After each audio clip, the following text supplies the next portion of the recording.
First Community. I thank the member for Werra, and the question is the motion be agreed to, and I call the member for Monash. Deputy Speaker, I'm very pleased that this motion has come before the House. In 2004, when I returned to this House for the third time, after being defeated twice and being once at twice, I found a place that had changed because I grew up in a multicultural community. It was just natural for all of us. You know, half of our community were migrants from Europe, farmers, great industrious people that we celebrated. But around that time, starting with the New South Wales Labor government, they dropped the ministerial role of Minister for Multiculturalism. That then spread like wildfire across state governments and eventually the federal government, where we didn't have a Minister for Multiculturalism.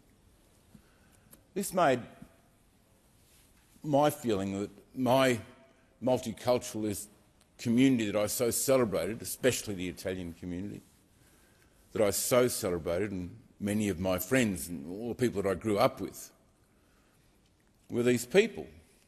And I didn't believe they had been recognised and celebrated in the way that they should be. Since then, we've had waves of different nationality come through this nation, including the number of Vietnamese that came here under the then Liberal government. Were there difficulties?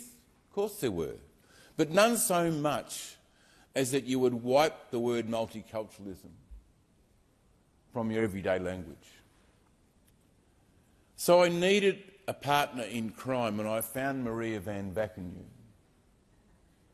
And Maria's of a Greek background, totally opposite to me. She's in the Labor Party, I was in the Liberal Party, but we had that in common.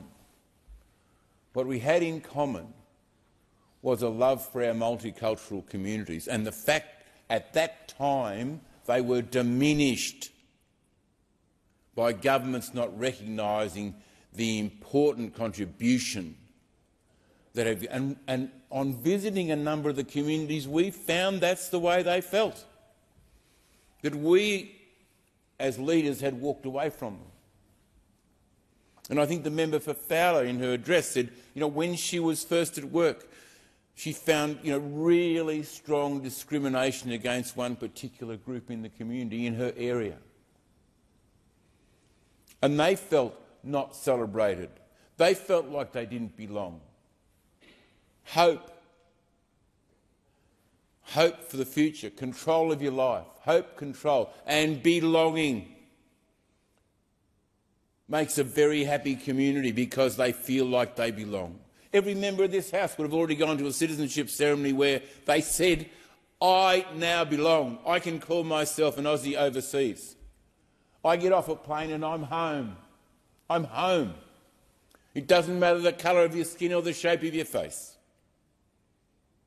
I'm home in this nation where I and my family belong. And then they celebrated not only their hard work and endeavour and success, but they celebrated their children being able to get a university education and go on to do great things, both here and overseas.